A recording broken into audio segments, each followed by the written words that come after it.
Hai guys, ketemu lagi dengan aku di channel Lady Din. Semoga kalian semua dalam keadaannya sehat dan bahagia. Di video kali ini, Lady Din akan menceritakan sebuah tragedi yang menimpa seorang wanita muda yang kasusnya menggemparkan seluruh tanah Australia. Bagaimana kisah lengkapnya? Tanpa basa-basi lama-lama, kita langsung masuk ke ceritanya ya. Sebelumnya, jangan lupa untuk subscribe dulu channel ini dan nyalakan lonceng notifikasinya supaya kalian tahu video terbaru dari aku.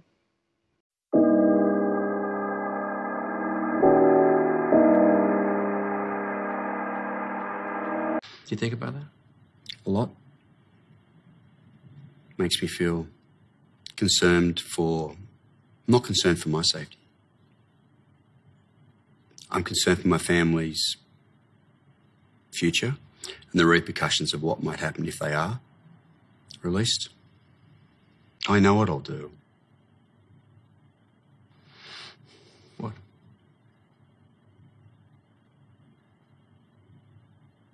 I'll do what should have been done 30 years ago. And what's that? And kill them all. Without hesitation. Anita Lynch lahir di Sydney, Australia pada tanggal 2 November 1959 dari pasangan Gary Lynch, seorang seniman grafis, dan Grace Lynch yang adalah seorang perawat. Dia lahir di Sydney namun dibesarkan di sebuah daerah yang bernama Blacktown. Blacktown memang dikenal memiliki tingkat kejahatannya cukup tinggi dan Anita tumbuh besar di sana bersama dengan adiknya yang bernama Catherine. Keluarganya menggambarkan Anita sebagai sosok orang yang cantik tidak hanya fisiknya namun juga kepribadiannya. Dia penyayang, perhatian dan juga penuh dengan empati. Sedangkan teman-temannya menggambarkan Anita sebagai seorang pendengar yang baik. Anita tumbuh menjadi gadis remaja yang sangat cantik, selalu berpakaian bagus dengan rambut ikalnya yang mempesona. Di akhir masa remajanya, dia banyak berpartisipasi dalam kontes kecantikan, termasuk akhirnya memenangkan kontes Miss Western Suburbs pada November tahun 1979. Dan dia dikadang-kadang memiliki karir yang menjanjikan sebagai seorang model. Namun dia malah memutuskan untuk mengikuti jejak ibunya, yaitu menjadi seorang perawat. Anita berusaha untuk mendapatkan gelar dan juga bekerja magang di sebuah rumah sakit di Sydney. Dia bertemu dengan calon suaminya, John Kobe, saat belajar untuk gelar keperawatan di rumah sakit itu. John adalah sosok pria yang suka melucu, menyenangkan dan penuh dengan energi. John langsung menyukai Anita saat dari pandangan pertamanya, dan dia tidak pernah membayangkan akan bisa mendapatkan Anita sebagai kekasihnya. Tetapi hubungan mereka dari awal sudah sangat lancar dan mereka mulai berkencan di tahun 1980. Yang kemudian mereka memutuskan untuk menikah pada tanggal 27 Maret tahun 1982. Dan beberapa bulan setelah pernikahan itu, Anita pun mengandung. Namun sayangnya 9 minggu kemudian dia keguguran. Dalam proses mengatasi kekecewaan itu, John tiba-tiba memenangkan banyak uang saat bertaruh dalam sebuah pacuan kuda. Dan dengan uang itu, dia mengajak Anita untuk pergi keliling dunia. Mereka pun pergi ke beberapa negara selama 1 tahun penuh, dan sekembalinya ke Australia, John mengungkapkan kepada Anita kalau dia siap untuk mencoba memiliki bayi lagi.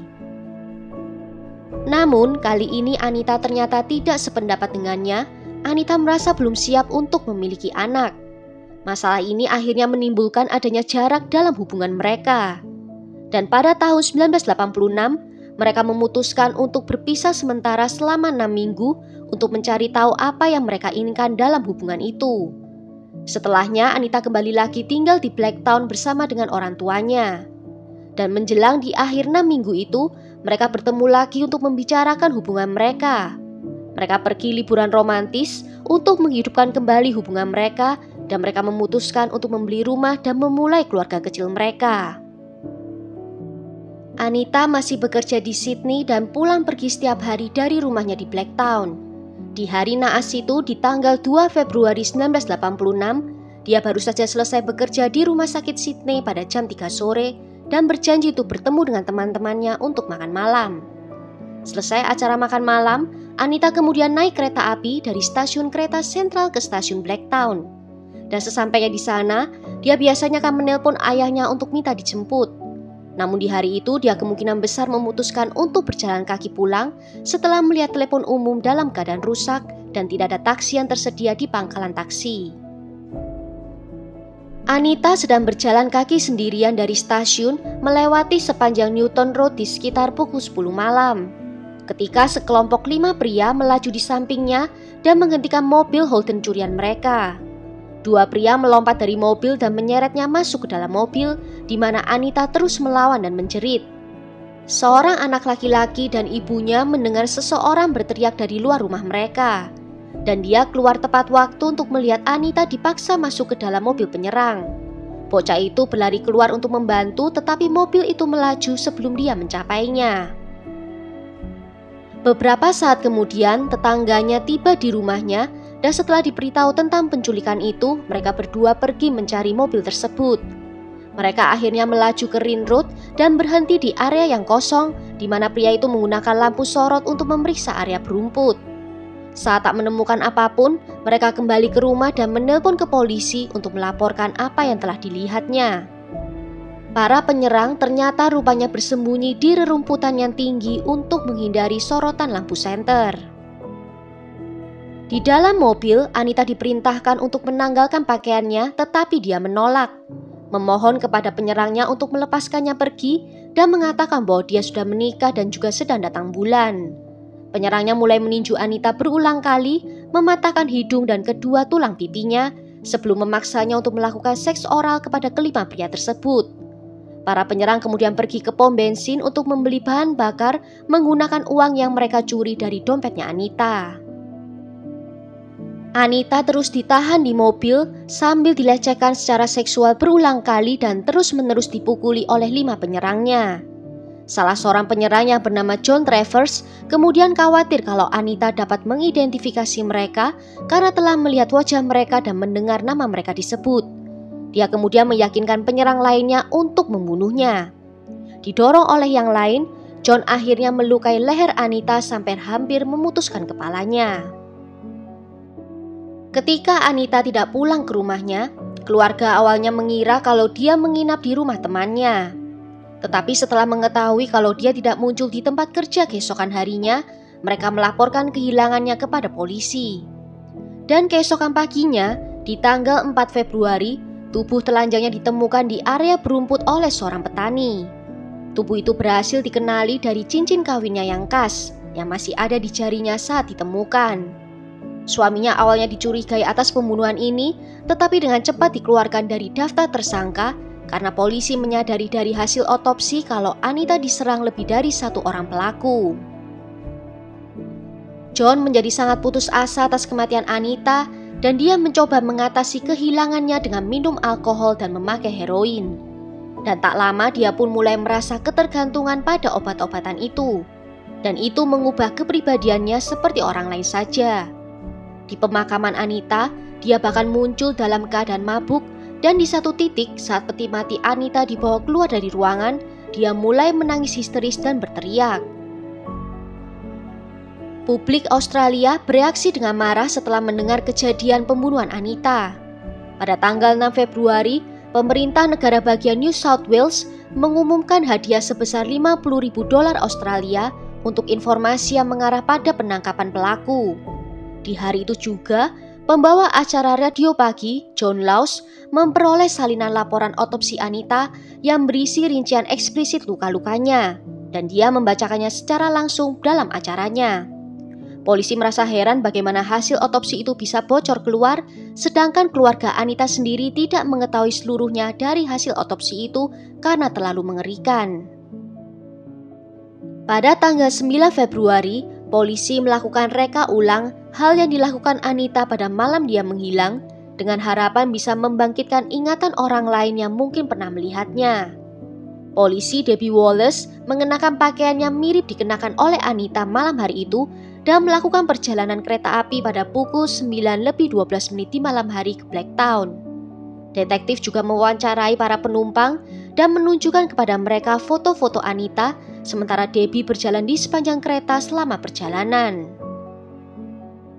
Mengikuti petunjuk dari seorang polisi yang mengingat dia mendapatkan panggilan telepon mengenai mobil Holden yang dicuri, polisi mulai mencari John Travers, Michael Murdoch, Leslie Murphy, Michael Murphy, dan Gary Murphy setelah mereka menemukan bahwa beberapa dari mereka memiliki riwayat kekerasan. Pada tanggal 21 Februari, polisi menangkap John dan Michael Murdoch di rumah pamannya John dan kemudian menangkap Leslie Murphy di rumahnya John. Leslie dan Michael Murdoch didakwa dengan pelanggaran yang berkaitan dengan curian mobil dan dibebaskan dengan jaminan polisi. Sedangkan John Travers yang mengaku telah mencuri mobil membuat pernyataan yang bertentangan tentang pembunuhan tersebut dan dia ditahan di tahanan polisi.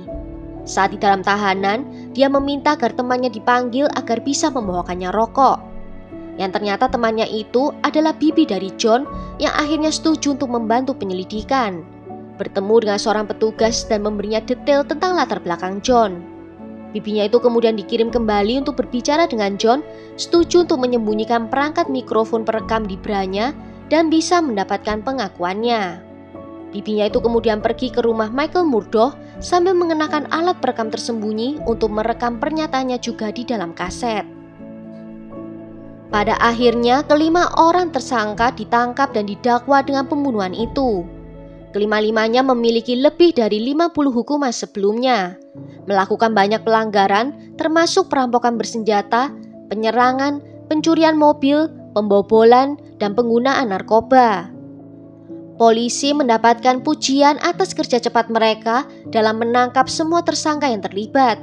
Secara total 22 hari telah berlalu sejak pembunuhan hingga semua tersangka ditahan. Persidangan pertama dimulai di Sydney pada tanggal 16 Maret tahun 1987. Menurut laporan pemeriksa medis, tubuh Anita menunjukkan memar yang luas di bagian kepala, payudara, wajah, bahu, selangkangan paha dan kakinya, termasuk pukulan dengan kekuatan yang cukup besar di sekitar mata kanan. Dia juga mengalami luka robek di pinggul, paha, dan kakinya akibat kawat berduri. Juga ada beberapa luka di lehernya yang mengakibatkan telinga dan lehernya hampir putus. Pemeriksa medis kemudian bersaksi bahwa setelah tenggorokan Anita terluka, dia meninggal hanya dalam waktu 2 menit saja. Persidangan untuk kelima tersangka berlangsung selama 54 hari. Setelah mendengar semua kejadian dan penyajian bukti, pada tanggal 10 Juni 1987, kelimanya dinyatakan bersalah oleh juri atas semua dakwaan. Dan pada tanggal 16 Juni, mereka masing-masing dijatuhi hukuman penjara seumur hidup di Mahkamah Agung New South Wales, ditambah waktu tambahan tanpa kemungkinan pembebasan bersyarat. Hakim Alan Maxwell menggambarkan kejahatan itu sebagai salah satu serangan fisik dan seksual yang paling mengerikan. Publik menjadi marah atas keputusan itu karena mereka berharap kalau kelima pelaku akan mendapatkan hukuman mati. Namun saat ini di New South Wales, hukuman mati telah dihapuskan. Setiap hari orang-orang berdatangan dan berkumpul di depan pengadilan membawa tulisan yang berisi tuntutan hukuman mati kepada setiap pelaku. Namun keluarga Anita memutuskan untuk tidak menyimpan kemarahan terhadap pelaku karena tidak mau menghancurkan hidup mereka lagi dengan emosi kebencian. Di tahun 1996, John Travers mencoba untuk melarikan diri dari penjara. Dia dan satu orang napi lainnya berpura-pura sakit dan pihak penjara membawa 2 orang ini ke rumah sakit.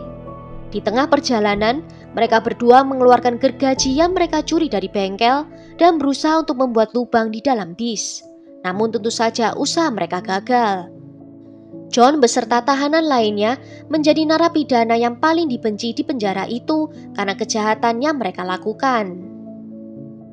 Setelah kematian Michael Murphy karena sakit kanker stadium akhir di usianya yang ke-66 tahun pada tanggal 22 Februari 2019, layanan permasyarakatan New South Wales mengkonfirmasi bahwa 4 pelaku lainnya masih hidup dan masih menjalani hukuman seumur hidup di berbagai pusat permasyarakatan dengan keamanan maksimum di seluruh New South Wales. Tetapi mereka tidak mengungkapkan di mana mereka saat ini sedang ditempatkan. Well, sampai di sini dulu cerita kali ini. Bagaimana menurut kalian tentang kasus ini? Tulis ya pendapat kalian di kolom komentar. Akhir kata, terima kasih karena sudah nonton video ini sampai akhir. Sampai jumpa di video berikutnya. Ciao!